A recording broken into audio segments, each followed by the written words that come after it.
Bonjour à tous, bienvenue sur Geekosophie Magazine. Alors je suis de nouveau dans ma salle de classe, mais cette fois avec tout le matériel. Vous le savez peut-être, le week-end dernier, donc c'était le week-end du 21-22 mai 2022, j'ai fait une conférence sur Death Note à la convention Mestory.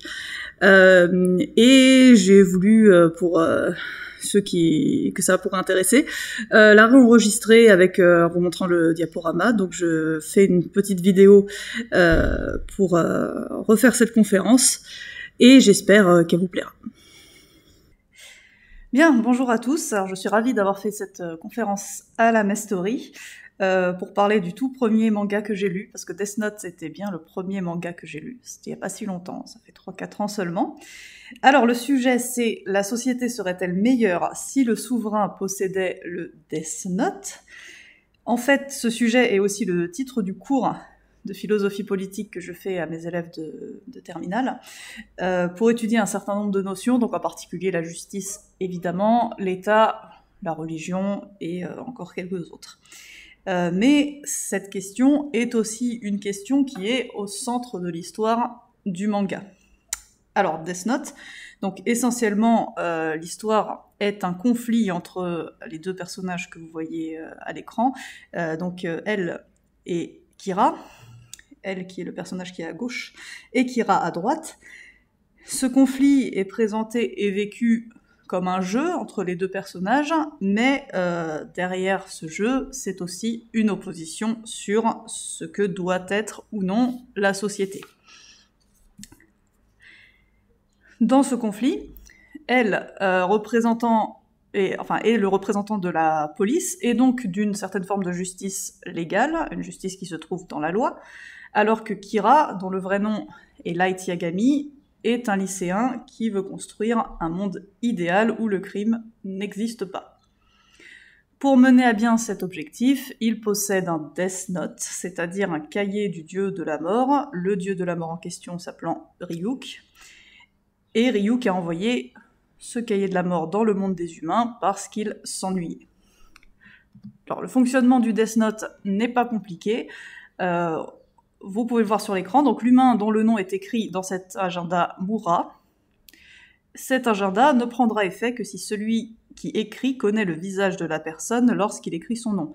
De cette manière, les personnes ayant le même nom ne seront pas affectées. C'est vrai que ce serait dommage si vous essayez de tuer un criminel comme va faire Kira, de tuer à la place votre voisin qui porterait le même nom. Il y a quelques règles supplémentaires que vous avez ensuite. Donc si la cause de la mort est ajoutée moins de 40 secondes après avoir écrit le nom, elle se réalisera. Et dans le cas contraire, la personne mourra simplement d'une crise cardiaque. Dernière règle, après avoir spécifié la cause de la mort, les détails peuvent être ajoutés dans les 6 minutes et 40 secondes qui suivent. Et donc c'est à partir de ce cahier de la mort et de ces règles que le jeune Light Yagami va vouloir créer un monde idéal en tuant tous les criminels, et qu'il va devenir celui que tout le monde appellera Kira. Alors chaque personnage va avoir donc ses partisans et ses opposants. Du côté de Kira, les partisans vont mettre en avant le fait que les criminels sont vraiment punis, alors que dans le cadre de la justice légale, il y a des personnes qui s'échappent, qui ne sont pas punies parce que la justice humaine est faillible et imparfaite, évidemment.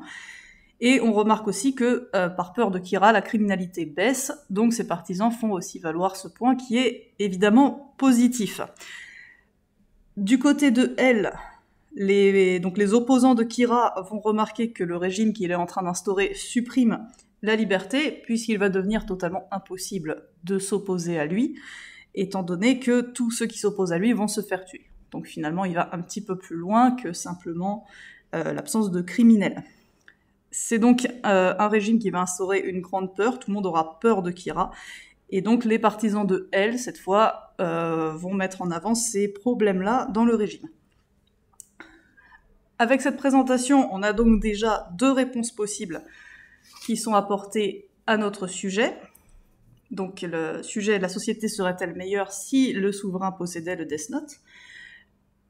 D'une part, du côté de Kira, on répondra que oui, la société sera meilleure car elle sera plus en ordre.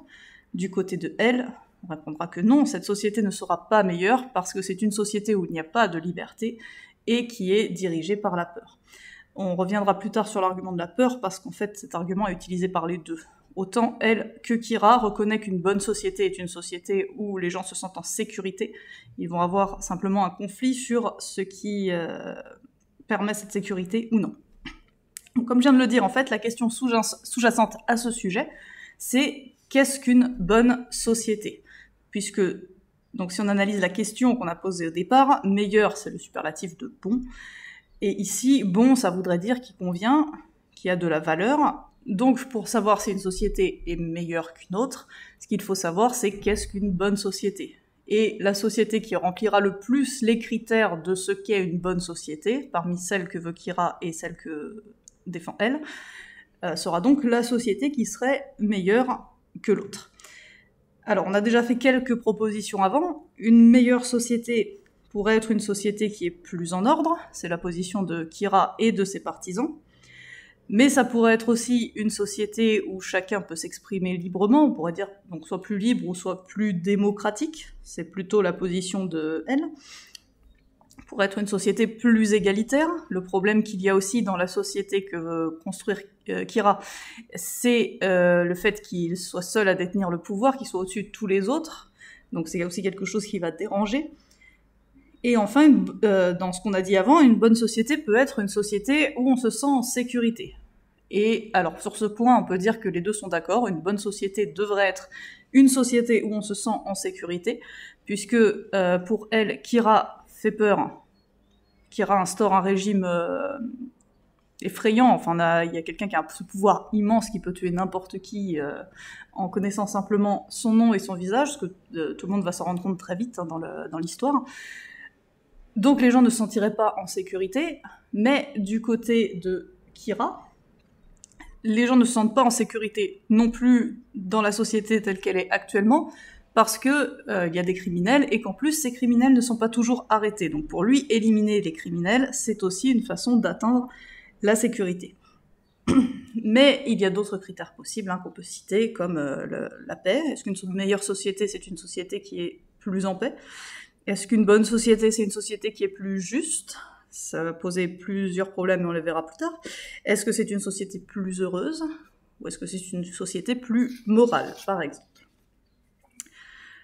Autre partie de la question, donc on a bien analysé la question de la meilleure société, mais on parle aussi de souverain. Alors ici, le souverain, c'est celui qui va posséder le Death Note. Dans le manga, celui qui possède le Death Note, c'est Light, ou Kira comme on l'appelle, dans le grand public. Alors souvent, quand je propose cette question en classe pour introduire le cours, et que les élèves commencent à réagir, il y en a toujours un qui va dire « il avait une bonne idée ». Light avait une bonne idée en commençant à faire cette société sans criminels, mais le problème c'est qu'il va abuser. Il va abuser de son pouvoir. Alors ce qui est intéressant dans cette réaction, ce qui est sous-entendu, c'est que ce serait mieux si le souverain pouvait utiliser le Death Note. Donc il part plutôt du principe que ce serait une meilleure société. Ce serait bien que le souverain ait un Death Note parce que ce serait plus efficace. Et le problème va donc venir du souverain lui-même. En fait, il avait une bonne idée. C'était bien. Le problème, c'est que lui, il va abuser de son pouvoir. Donc le problème ici vient uniquement du souverain. Ce qui nous amène à deux nouvelles questions. Premièrement, qu'est-ce qu'un bon souverain ? Est-ce que Light était un bon souverain avant d'abuser ? Et justement, puisque je parle de avant d'abuser, même si le souverain est bon, ce qui est en fait sous-entendu par la réaction des élèves, puisque leur idée, c'est de dire qu'il avait une bonne idée, donc c'était quelqu'un de bien qui... C'était bien que ce soit lui qui trouve le Death Note parce qu'il en fait un bon usage, donc c'est un bon souverain. Mais donc même si le souverain est bon, est-ce qu'il est possible de rester bon quand on possède un tel pouvoir ? Donc est-ce que le pouvoir corrompt forcément ? Donc pour déterminer qui doit gouverner, on a une première proposition qui est faite donc, à l'origine de la réflexion de philosophie politique avec Platon dans la République. Et pour Platon, le bon souverain, c'est pas compliqué, il y en a un, c'est le philosophe roi. Alors je lis la citation que vous avez à l'écran. « À moins que les philosophes n'arrivent à régner dans les cités, ou à moins que ceux qui, à présent, sont appelés rois et dynastes ne philosophent de manière authentique et que viennent coïncider l'un avec l'autre le pouvoir politique et la philosophie, il n'y aura pas, mon cher Glaucon, de terme aux mots des cités, ni, il me semble, à ceux du genre humain. Alors, je vais faire juste une petite remarque sur ce cher Glaucon qui est cité dans le passage que je viens de lire. Donc, les traités de Platon sont en fait des dialogues, hein. C'est pas des traités philosophiques comme vous pouvez l'imaginer avec juste un raisonnement, ce sont des dialogues entre plusieurs personnages. Le personnage récurrent qui est dans les dialogues, c'est Socrate, qui était le maître de Platon, et les autres personnages donc sont des sophistes. Je ne vais pas développer ce que c'est, mais voilà, il y a d'autres personnages, et Glaucon est un de ces autres personnages. Alors traditionnellement, quand on étudie les textes de Platon, si les propos sont tenus par Socrate, ce qui est le cas de cette citation, c'est bien Socrate qui parle à ce moment-là, on va considérer généralement que c'est la thèse de Platon. Si les propos sont tenus par un autre personnage, on en verra un extrait plus tard, cette fois ce n'est pas la thèse de Platon, il présente donc la thèse adverse au travers des autres personnages. Alors je reviens aussi historiquement rapidement sur Socrate, qui est considéré comme le père de la philosophie occidentale. En fait, il existait des philosophes avant, qu'on nomme présocratiques, ce qui est assez amusant puisque en fait leur seule qualification c'est d'avoir existé avant Socrate. Voilà, juste qu'ils existaient avant Socrate. Pourtant certains sont très connus, hein. Vous avez probablement tous entendu parler de Pythagore ou Thalès. On a aussi Démocrite, dont le nom est moins connu mais qui a inventé le concept d'atome. Mais même s'il y a des présocratiques très connus, on peut quand même considérer que la question de la politique arrive avec Platon et Socrate, parce que les présocratiques étaient plutôt dans une optique de recherche des lois de la nature, du fonctionnement du monde. Ce qui n'est pas sans lien avec la politique, mais bon, je vais pas développer là-dessus tout de suite. Donc pour le premier philosophe politique, le bon souverain, c'est le philosophe roi. Alors pourquoi le philosophe roi ? À part parce que Platon est philosophe, donc forcément c'est lui qui fait le meilleur métier du monde, donc il faut le mettre au pouvoir. Non, alors, c'est pas la raison exacte, il y a bien des arguments. Premièrement, le philosophe, donc étymologiquement philosophie signifie amour de la sagesse, au sens où le philosophe est celui qui recherche cette sagesse, qui recherche la vérité. Comme il l'aime, il veut toujours être de plus en plus sage, donc rechercher de plus en plus la vérité. Le philosophe étant donc celui qui a réfléchi à ce qu'était une bonne société, qui a cherché la vérité et qui la connaît, c'est donc lui qui serait le plus en mesure qu'un autre de gouverner. Donc c'est le premier argument donné par Socrate, mais il y en a un autre qui est beaucoup plus important, surtout pourquoi le philosophe roi est le meilleur souverain possible, parce que le philosophe ne veut pas être au pouvoir. Et c'est le point important. Le philosophe sait qu'il y a plus important que le pouvoir. Plus important que le pouvoir, c'est la vérité, la recherche de la vérité. Donc il ne veut pas du pouvoir. Et l'idée de mettre au pouvoir quelqu'un qui n'en veut absolument pas, c'est une façon justement d'éviter ce problème d'abus de pouvoir. Il ne devrait pas abuser du pouvoir, puisqu'il n'en veut pas. Donc ça, c'était la toute première proposition de chef de gouvernement qui a été proposé par Platon, dans cette optique donc d'éviter les abus de pouvoir. Alors aujourd'hui, on n'a pas de philosophe roi, mais on a une autre solution aussi pour essayer d'éviter les abus de pouvoir, c'est la séparation des pouvoirs. Donc aujourd'hui, on dit comment on fait pour que le souverain n'abuse pas de son pouvoir ? On met plusieurs souverains. Comme ça, s'il y en a un qui abuse, c'est pas grave, on a les autres pour compenser.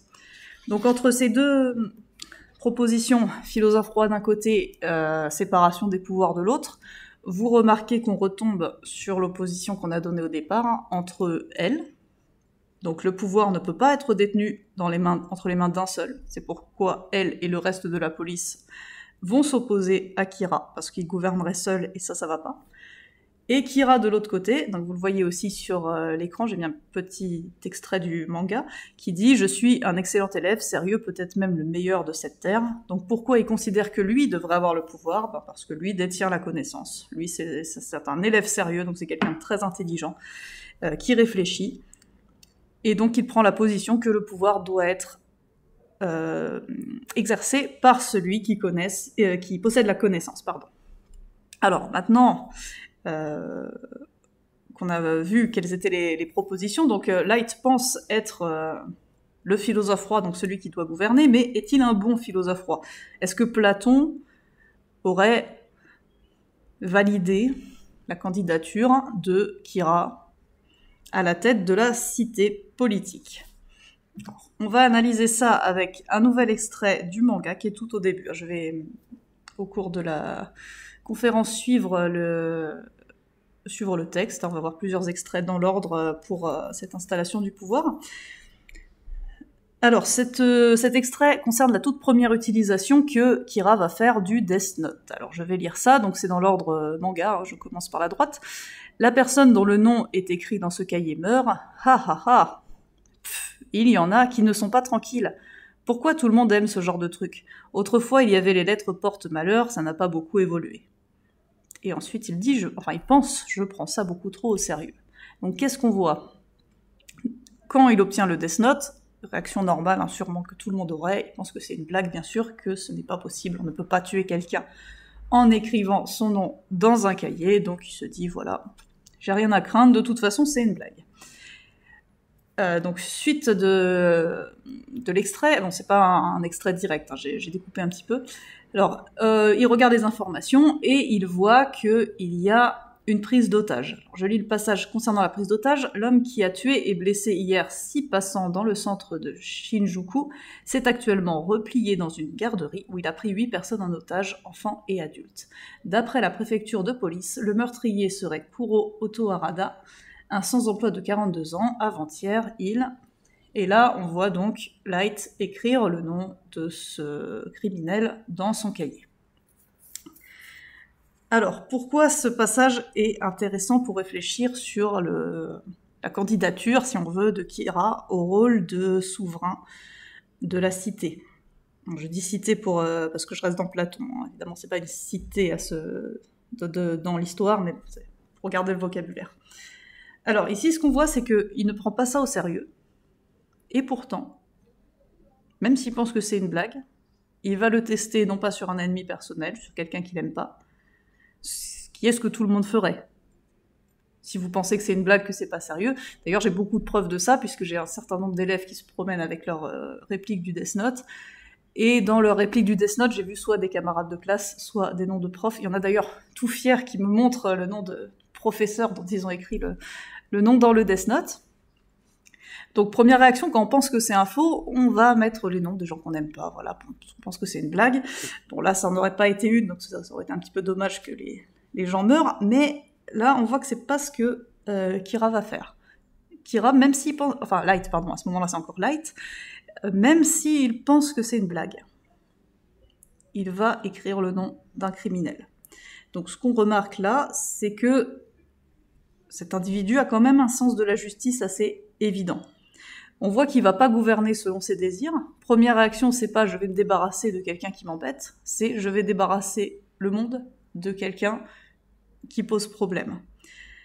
Donc il va pas gouverner selon ses désirs, il a bien un certain sens de la justice, ça va bien être un élève, enfin c'est un élève brillant comme on l'a vu tout à l'heure, et c'est ce qui fait qu'au fond, Kira n'est pas un tyran. Alors on va faire quelques distinctions, justement, parce que quand je dis qu'il n'est pas un tyran, ça peut peut-être surprendre vu ce qui se passe après, pour ceux qui connaissent l'histoire. Alors, pour définir de façon claire, hein, le tyran, c'est un souverain qui se sert de ses sujets de façon abusive afin de satisfaire son propre intérêt. Donc le principe du gouvernement tyrannique, c'est que le tyran va faire des choses en fonction de ce qui l'arrange, lui, personnellement. Il se distingue en cela du despote. Alors les mots sont un petit peu synonymes dans notre langue, enfin nous on les utilise de façon un peu synonyme, mais en fait il y a une distinction, contrairement au tyran qui gouverne en fonction de ses intérêts propres. Un despote a le pouvoir absolu aussi, mais il gouverne comme un père pour ses enfants. Il fait comme si le peuple c'était ses enfants, il veut leur bien. Donc il gouverne quand même pour le bien commun. Après on peut ne pas être d'accord sur ce qu'est le bien commun, c'est pas la question. Mais en tout cas, le despote, avec son pouvoir absolu, il a bien les pleins pouvoirs, on n'a pas le droit de s'opposer à lui, ça change pas par rapport au tyran, mais il vise quand même le bien commun. Alors, deux petites distinctions supplémentaires, juste pour que le vocabulaire soit bien clair. Alors, le dictateur, aujourd'hui, c'est proche du tyran. En général, quand on utilise le mot dictateur, aujourd'hui, c'est clairement pour désigner ce que les Grecs appelaient un tyran. Mais le dictateur dans la République romaine, ça désigne un magistrat à qui on donne exceptionnellement et temporairement les pleins pouvoirs pour gérer une situation de crise. Donc il y a bien un point commun entre tyran, despote, dictateur, c'est que les trois ont le pouvoir absolu. Mais le tyran le fait pour son intérêt personnel, le despote en vue d'un bien commun, le dictateur pour gérer une situation de crise. Et bon, j'ai mis le roi quand même pour finir, ce qui est un peu différent. Donc le roi, c'est juste le chef de la royauté, c'est la définition stricte. Donc c'est juste un titre politique qu'on a dans un certain régime politique qui est la royauté. Donc la royauté qui n'est pas nécessairement une monarchie. Monarchie, ça signifie qu'il n'y en a qu'un seul au pouvoir. Donc souvent confondu parce que beaucoup de monarchies qui sont aussi des royautés. Alors si on revient sur Kira maintenant, par rapport à ces 4 qualificatifs qu'on vient de définir, Kira semble du coup plus proche du despote, ce qu'on a vu avec sa première utilisation du Death Note qui va se confirmer par la suite. Il ne gouverne pas selon ses désirs, il va gouverner selon une certaine idée d'un bien commun. Et alors justement, le despotisme éclairé, donc la sonnerie du lycée qu'on embrasse, vous commencez à avoir l'habitude, si vous suivez régulièrement sur YouTube, à ce qu'on entend la sonnerie du lycée dans les vidéos. Si vous êtes sur des plateformes d'écoute, eh bien vous venez de découvrir cette magnifique sonnerie. Donc. Alors, je reprends ce que je disais, donc on risque d'entendre les élèves qui sortent en récréation aussi pendant les quelques minutes qui viennent, donc je suis désolée pour les bruits parasites. Donc Kira serait plus proche du despote, et ce que je disais, c'est que donc, le despotisme éclairé, c'est un régime politique qui était soutenu par un certain nombre de philosophes des Lumières. Donc c'est la forme moderne, en fait, du philosophe roi de Platon. Bon, il va y avoir beaucoup de bruit, donc je vais faire une petite pause, et je reprendrai après la récréation. Allez, la récréation est finie, donc je reprends. Donc on vient de montrer que Kira était donc plutôt un despote, on peut même aller jusqu'à dire un despote éclairé, donc la forme moderne du philosophe roi. L'idée du despote éclairé, c'est que le despote, donc celui qui gouverne, a bien les pleins pouvoirs, on l'a vu. Et deuxième élément, il gouverne pour le bien commun, comme un père gouverne ses enfants dans le modèle familial. Alors, du coup, au départ, Kira semble donc quand même être un bon candidat au poste de souverain, et le problème va bien venir de, comme disaient les élèves, de l'abus de pouvoir. Mais même si cet abus de pouvoir est évident, on va essayer de voir si vraiment sa façon de gouverner hors abus, donc ce qu'il voulait faire au départ, est vraiment aussi bien qu'on peut le penser au premier abord. Donc on va faire une analyse plus précise de la façon dont il gouverne. Alors on a ici un nouvel extrait du manga. Donc il vient de rencontrer Ryuk, que j'ai pas présenté encore, le dieu de la mort que vous voyez sur les images, c'est le bonhomme bizarre avec une grande bouche et les cheveux en l'air. Donc il vient de rencontrer Ryuk, qui est surpris parce que, comme les élèves, de nouveau, Ryuk dit que la plupart du temps, quand un humain trouve un Death Note, il se met à tuer ses ennemis personnels, ce qui n'est pas le cas ici. En fait, non, Ryuk dit aussi qu'en général, personne n'ose vraiment, une fois qu'on s'est rendu compte que c'était pas une blague, que le cahier fonctionnait vraiment, il y en a très peu qui arrivent vraiment à tuer beaucoup de monde. Et il est surpris par le fait que Light a écrit énormément de noms dans son cahier, puisqu'il a déjà, à ce moment-là de l'histoire, tué un certain nombre de criminels. Et donc Light va expliquer à Ryuk quel est son projet. Je vais lire l'ensemble du passage, donc c'est toujours Light qui parle. J'ai commencé par écrire les noms de tous les grands criminels, et ensuite, petit à petit, je m'occuperai de crimes et de délits de moins en moins graves. Tous vont mourir d'une crise cardiaque. Même le plus idiot d'entre eux se rendra compte que les mauvaises personnes sont effacées par quelqu'un. Le monde va découvrir que j'existe, il va découvrir qu'il y a quelqu'un qui est là pour appliquer la sentence de la justice. Ainsi, plus personne ne pourra faire le mal, et il ne fait aucun doute que notre monde deviendra meilleur. Ensuite, en plus des grands criminels qui mériteront de mourir d'une crise cardiaque, ceux qui n'ont pas de morale, ceux qui causent des problèmes aux autres, ceux-là disparaîtront progressivement en mourant de maladie ou de manière accidentelle. Je suis désolée pour ma lecture, mais c'est quand même écrit assez petit. Et ça aussi, le peuple un jour le comprendra. Si l'on fait ceci ou cela, on peut mourir. Finalement, il ne restera que des personnes dont j'aurai reconnu le sérieux et la bonté pour vivre dans ce monde. Je deviendrai le dieu de ce nouveau monde. Donc dans ce projet qui est présenté, on a deux problèmes principaux.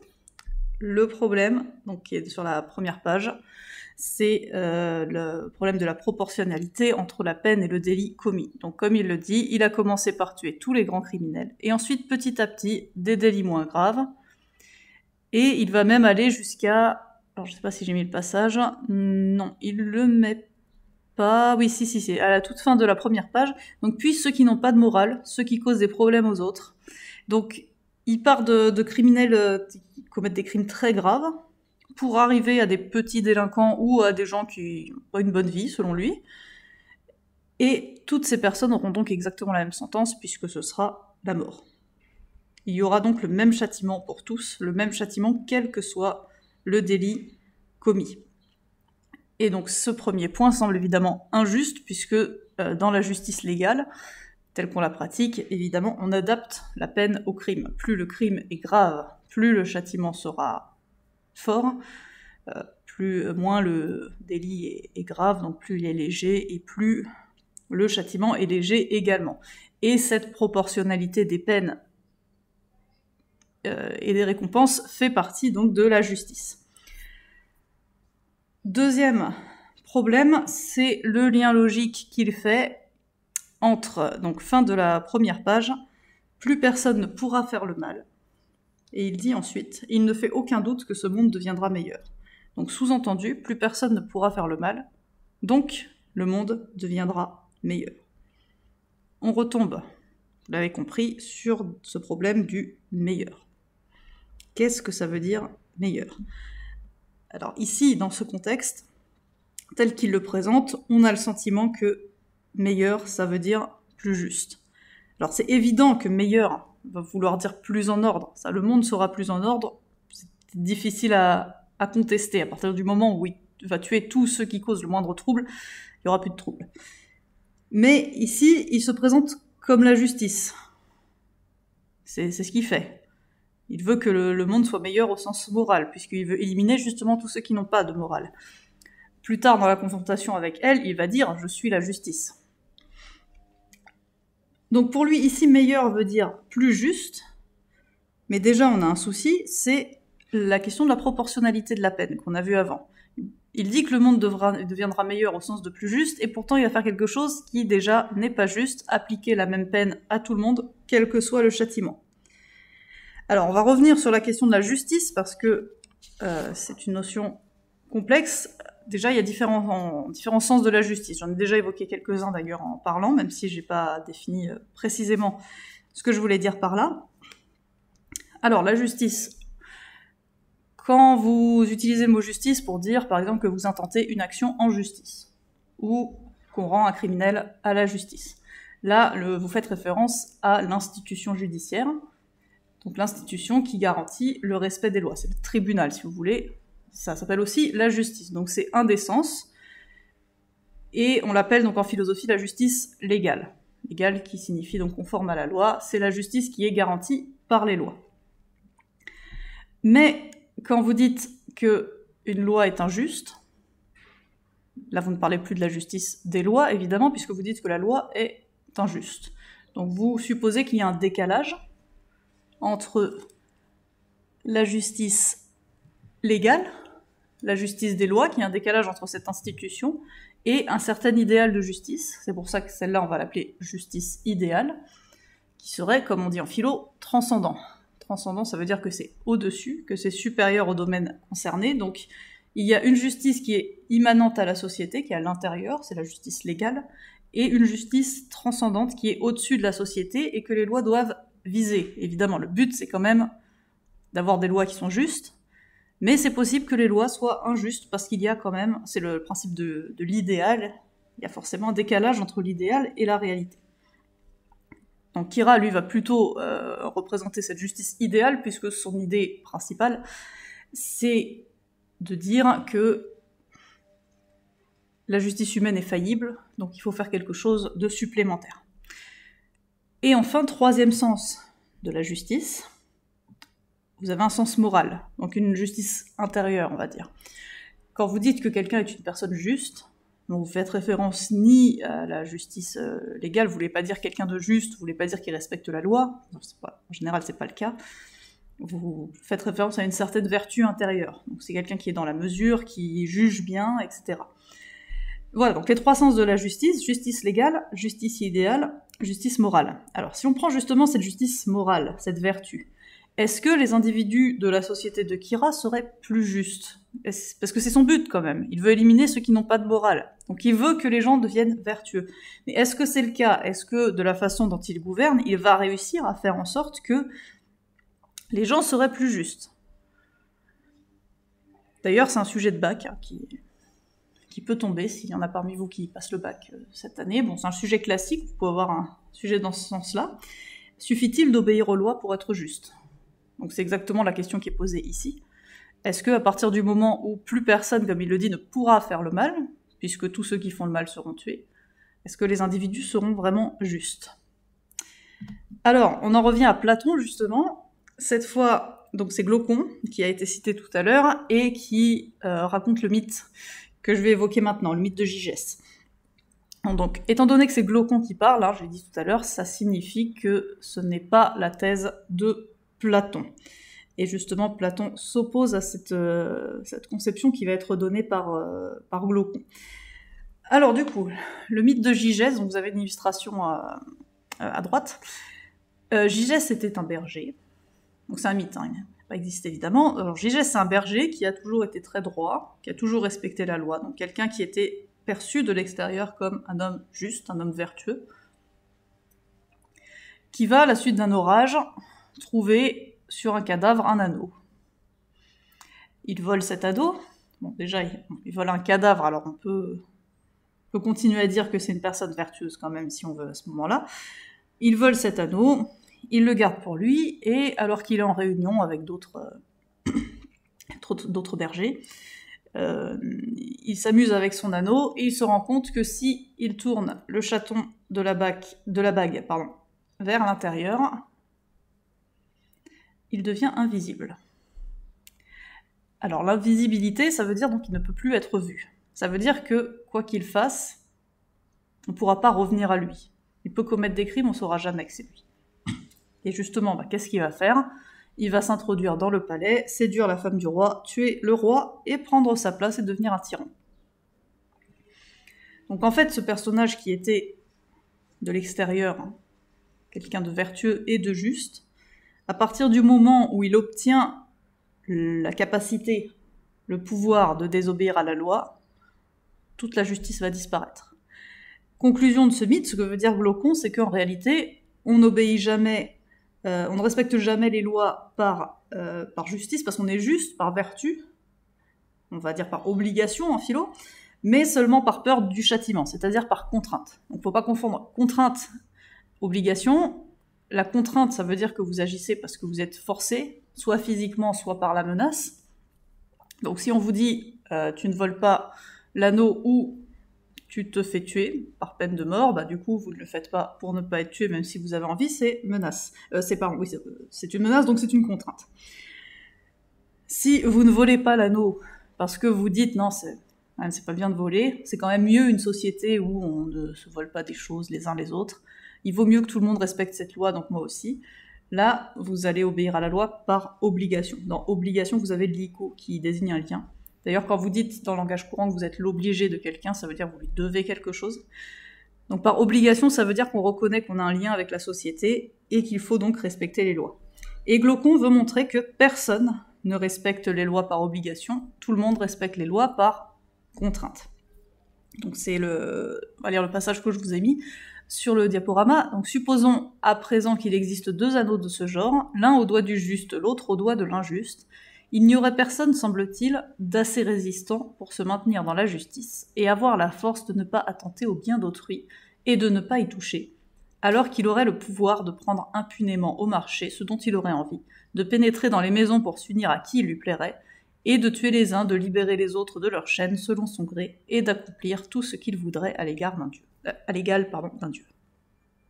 Le but de Glaucon est de montrer que il n'y a pas de différence d'essence entre l'homme juste et l'homme injuste. Celui qui est injuste, c'est simplement quelqu'un qui n'a pas peur de la punition, qui ose désobéir aux lois, alors que le juste, finalement, est sous la contrainte, il a peur de la punition, comme Gygès, à l'époque où ce n'était qu'un berger.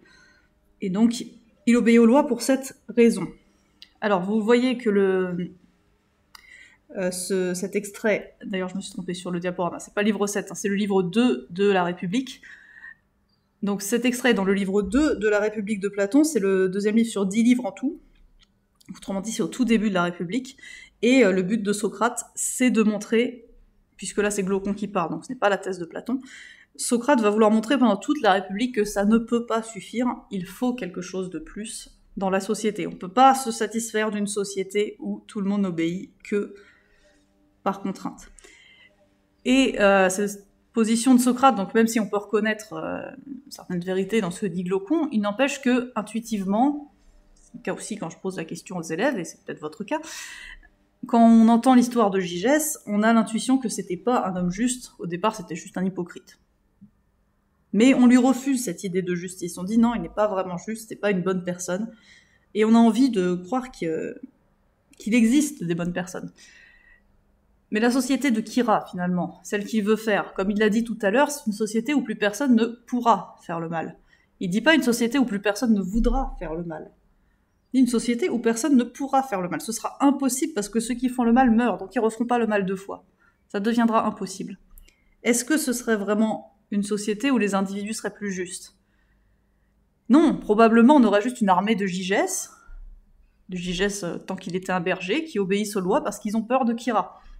Donc il y a une contradiction dans le projet de Kira, qui veut à la fois faire un monde meilleur au sens de plus juste, où il veut ne garder dans ce monde que les gens dont il aura reconnu la bonté, c'est ce qu'il dit, mais en même temps il reconnaîtra rien du tout, il aura juste des personnes dociles, parce que effrayées par ce qui pourrait leur arriver si ils s'opposaient à leur souverain.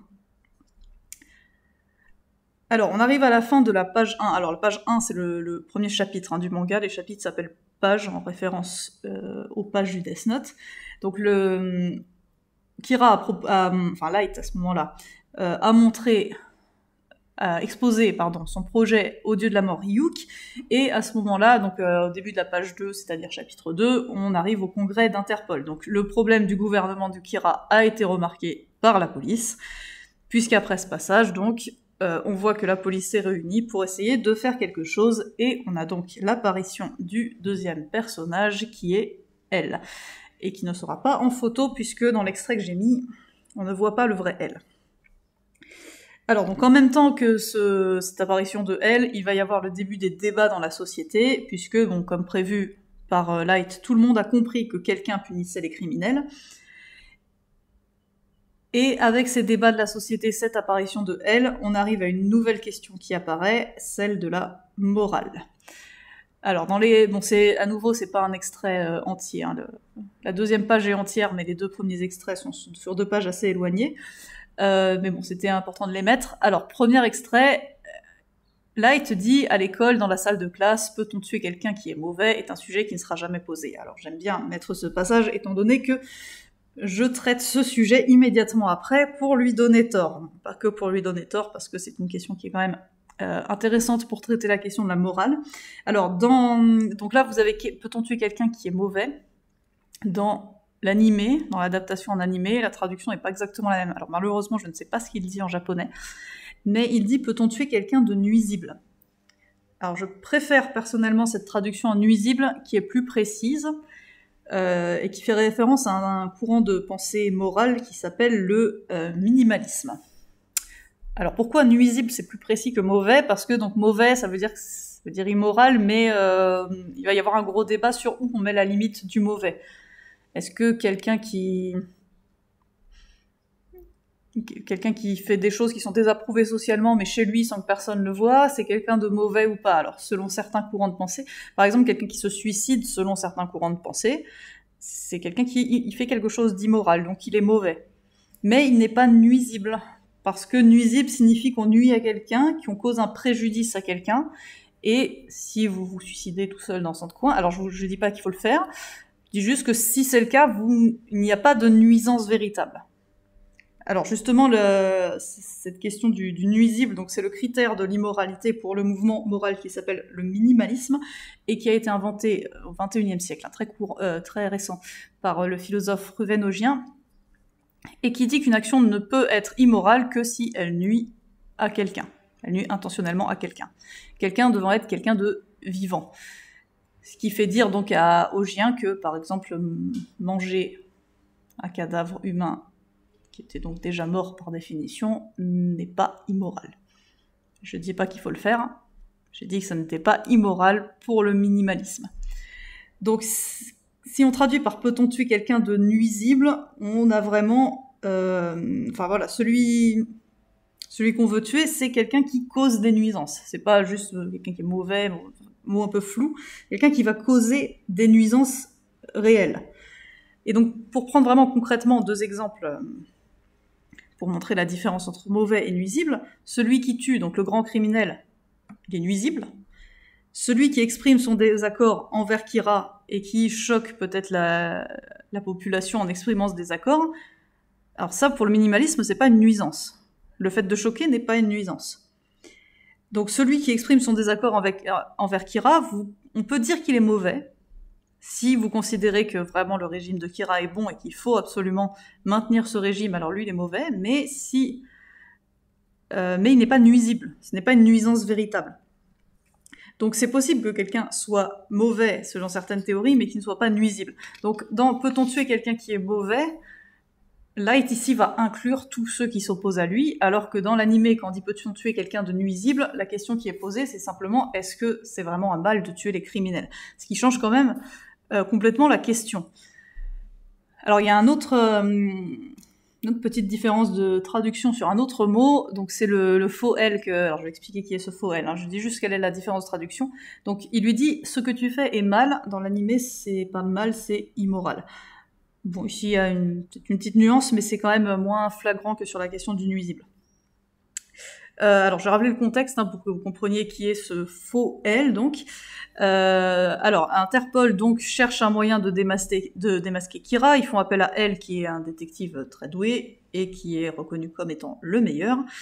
Et elle met au point une stratégie parce qu'il pense que Kira se situe dans une certaine région du Japon et il veut essayer de prouver sa théorie en mettant au point un piège. Le piège est qu'il va envoyer sur un plateau de télévision quelqu'un, donc alors c'est un condamné à mort, Lind L. Taylor, pour faire croire à Kira que cette personne est elle, que c'est un enquêteur, et qui va l'arrêter pour essayer de l'énerver. Le but étant donc que le faux elle se fasse tuer en direct, ce qui permettra à elle de prouver à tout le monde que Kira se trouve bien au Japon, puisque le programme est d'abord diffusé au Japon, et de montrer que Kira est bien capable de tuer quelqu'un uniquement en connaissant son nom et son visage, parce que c'est aussi quelque chose qu'elle a réussi à deviner.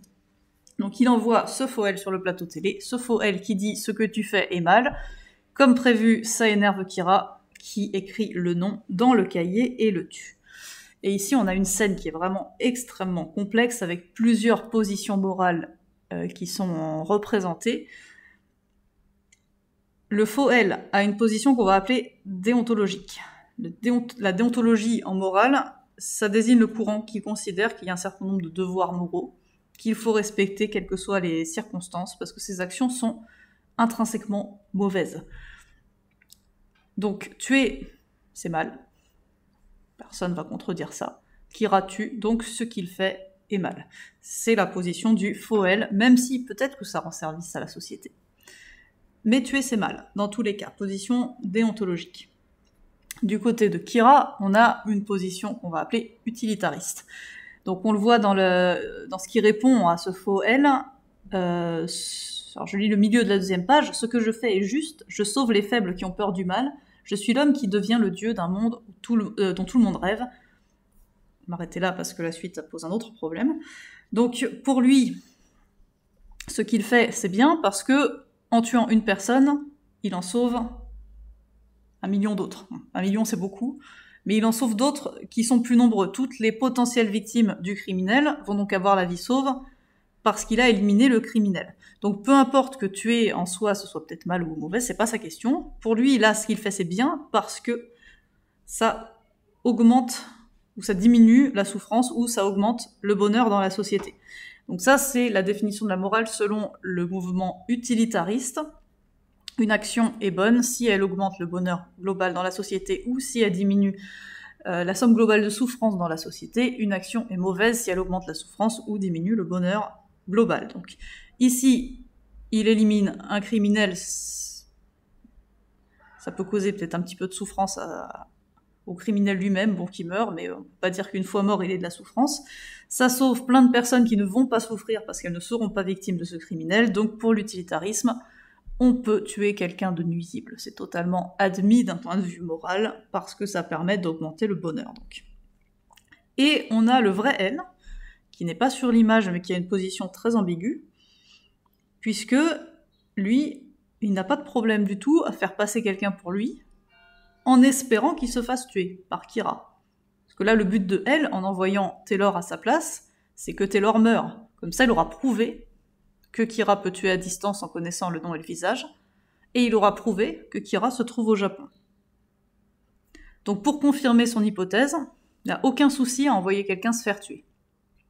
Et pourtant, il va s'opposer à Kira, parce que ce serait pas bien de tuer les criminels comme ça. Donc on se retrouve avec un L qui a une position extrêmement ambiguë. On peut se demander, est-ce qu'il est utilitariste, L ? Parce qu'il envoie Taylor se faire tuer, et grâce au meurtre de Taylor, il aura des indices en plus sur Kira. Peut-être que du coup, il pourra l'attraper plus facilement et sauver tous ceux qui se seraient fait tuer en s'opposant à lui. Mais, alors, c'est pas exactement un utilitariste, et la différence va venir dans les objectifs. Donc, Kira, lui, il veut rendre le monde meilleur. Son objectif, il est moral. Il fait ça parce qu'il pense que la société sera plus heureuse ensuite. Il y aura moins de souffrance. La société sera meilleure. Donc, il vise vraiment un objectif moral. Elle, il s'en fiche de la moralité de la société, tout ce qu'il veut, c'est arrêter Kira. Je l'ai dit au début, c'est le conflit est présenté comme un jeu entre les deux. Donc lui, tout ce qu'il vise, c'est l'efficacité. Il s'en fiche de l'objectif moral, il n'a pas d'objectif moral. Donc ici, pour bien comprendre ce que fait elle, il faut distinguer le bien moral du bien politique. Un bien moral, donc c'est ce qui est bien en soi, c'est ce qu'il faut viser, parce que c'est meilleur en lui-même. Le bien politique, ça relève de l'efficacité. Vous pouvez avoir une décision politique qui est peut-être mauvaise d'un point de vue moral, mais qui sera bonne d'un point de vue politique, qui sera efficace pour garantir l'ordre, par exemple, ou pour arrêter un criminel comme est en train d'essayer de faire elle. Donc ici, on a un paradoxe qui se dessine, parce que Kira, lui, a un objectif plus noble, il est plus moral que elle, il veut faire un monde meilleur. Elle, il veut simplement l'arrêter. Donc entre faire un monde qui est meilleur et simplement arrêter un criminel, c'est beaucoup plus haut de vouloir faire un monde meilleur. Et c'est justement à cause de ça qu'il va abuser du pouvoir. Parce que, donc, j'ai le passage que je n'ai pas lu tout à l'heure, que je lis, c'est Kira qui parle, et ceux qui s'opposent à ce Dieu, ce sont eux le mal. Donc ceux qui s'opposent à ce Dieu, ce sont le mal. Elle ne dit pas, ceux qui s'opposent à moi, et qui sont avec Kira, ce sont le mal. Il peut pas le dire parce que lui, il ne se préoccupe pas du bien et du mal, il veut juste arrêter Kira. Donc en fait, toutes les dérives de Kira vont venir de ce problème-là. Il veut faire un monde meilleur, il veut faire un monde parfaitement moral, donc tous ceux qui s'opposent à lui, logiquement, puisque lui considère que ce qu'il fait va permettre de rendre le monde meilleur, ce sont des gens qui représentent le mal, qui veulent rendre le monde pire qu'il ne l'est, par opposition logique. Et par conséquent, tous ceux qui s'opposent à Kira sont donc des représentants du mal qui doivent être éliminés. Alors que pour elle, qui veut juste l'efficacité, ceux qui sont avec Kira, c'est pas des représentants du mal, bon, un conflit, ils ont un avis différent. Voilà, lui il est du côté de la police, pas du côté de Kira, peu importe. Il y a un conflit, et une fois qu'il aura arrêté Kira, bon ben, les problèmes s'arrêteront, on s'arrêtera là, il y aura rien de plus. Alors que si Kira arrive à tuer elle, tous ceux qui s'opposent à lui, il faudra les tuer aussi, parce que c'est le mal. Alors qu'elle n'a pas envie de tuer tous ceux qui s'opposent à lui. C'est pas du tout l'idée. Donc ce qui est surprenant ici, et qui a été relevé par un juriste qui s'appelle Carl Schmitt, dont je parlerai rapidement après, c'est que plus l'objectif visé est moral, plus l'objectif visé est noble, plus celui qui représente cet objectif va être inhumain. Alors Carl Schmitt, justement, dont je parlais, qui a théorisé cette idée, c'est un auteur assez difficile à utiliser, donc ce que je viens de dire apparaît dans le livre qui s'appelle La notion du politique, qui est sorti en 1929, et la date est importante parce qu'à partir de 1933, Carl Schmitt devient le juriste du droit nazi et vise à justifier donc tout ce que font les nazis. Mais avant ça, donc 1929, il théorise le fait que plus l'homme politique, donc celui qui est au pouvoir, veut faire le bien, plus il va faire le mal. Alors pourquoi ça ? Parce que la politique, c'est une distinction entre les amis et les ennemis. C'est comme ça que c'est présenté par Carl Schmitt. Et donc en politique, forcément, on va avoir des ennemis, des opposants, on va avoir des alliés. Il va aller jusqu'à dire que la guerre fait partie de la politique. Voilà, en politique, parfois, on fait la guerre. Et c'est peut-être absurde, mais il faut reconnaître que c'est comme ça et qu'il n'y a rien de plus. La politique, ça consiste à avoir le pouvoir, le garder, éliminer les opposants. Alors, pas éliminer au sens les tuer, mais garder le pouvoir contre les opposants. C'est comme ça, c'est la politique. Et si on essaie de dévier de ce rôle, qui est simplement de garder le pouvoir, si on essayait de faire quelque chose de bien, de créer une société parfaite, là, il ne va plus y avoir juste des opposants, il va y avoir ceux qui sont du côté du mal. Puisque moi je suis le bien, forcément ceux qui s'opposent à moi, c'est le mal. Donc il faut que l'homme politique reste dans son rôle de gestion de la société, sans essayer de faire quelque chose de bien de la société. Et c'est très paradoxal. Alors c'est deux choses qui sont paradoxales, c'est le fait que plus on ait un bon objectif, plus on fasse le mal, mais c'est ce qui va apparaître dans Death Note. Et Kira a un objectif qui est sans doute bon, faire une société parfaite, on peut pas dire que ce soit un mauvais objectif, mais donc il va devoir éliminer, au sens de tuer cette fois, tous ceux qui s'opposent à lui, alors que elle a un objectif qui est neutre, elle veut juste arrêter un crime, quelqu'un qui commet des crimes, et va se contenter de ça. Alors l'autre paradoxe, si on prend la vie de Carl Schmitt lui-même, donc il présente cette théorie en disant que le politique ne doit surtout pas se donner un objectif moral, et en 1933, donc il devient juriste du droit nazi, et le nazisme a justement un objectif moral, au sens où le nazisme veut améliorer la race humaine, donc faire quelque chose qui est au-delà du rôle du politique selon Carl Schmitt, et va donc faire exactement ce qui a été prévu par Carl Schmitt, devenir un régime totalement inhumain, parce que l'objectif a débordé de ce que aurait dû être un simple rôle politique.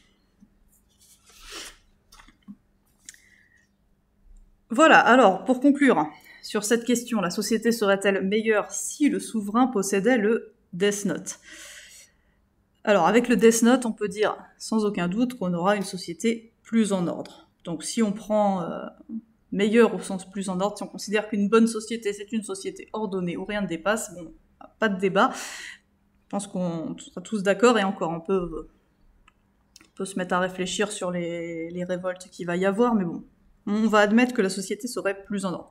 Donc globalement, du coup, la société serait meilleure en ce sens, mais, on l'a vu, les individus qui composent cette société, ne seraient pas plus justes. Ils seraient seulement soumis par la crainte. Ce seraient tous des Giges. Giges, c'est pas une personne juste, il a juste seulement peur du châtiment. Donc finalement, si la question est aussi compliquée, déjà pour toutes les raisons qu'on a vues, mais peut-être qu'il faudrait se demander, qu'est-ce qu'une société ? Donc est-ce qu'une société c'est un tout ?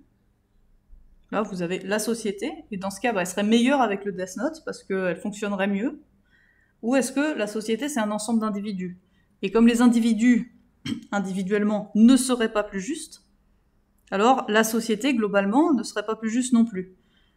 Donc soit on considère la société comme un tout uni, on ne considère pas les individus qui la composent et la société serait meilleure avec le Death Note, soit on considère que la société est un ensemble d'individus qui, eux, ne seront pas meilleurs, donc l'addition de ces individus qui ne seraient pas meilleurs ne serait pas meilleure non plus. Mais on va pas se lancer dans une nouvelle dissertation, et c'est pour ça qu'il ne faut pas faire d'ouverture à la fin de vos copies de dissertation au bac, ceux qui passent le bac, parce que, voilà, juste comme je viens de le faire, hein, une ouverture c'est une nouvelle dissertation. Donc nous on va pas faire une nouvelle dissertation, même si j'ai fait une ouverture, et ce sera pour l'année prochaine, peut-être.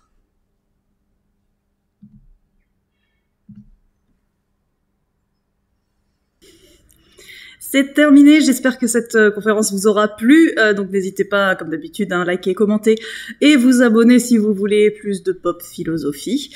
Et ben j'espère très fort être réinvité l'année prochaine pour une nouvelle conférence sur un autre manga. À bientôt sur Geekosophie Magazine.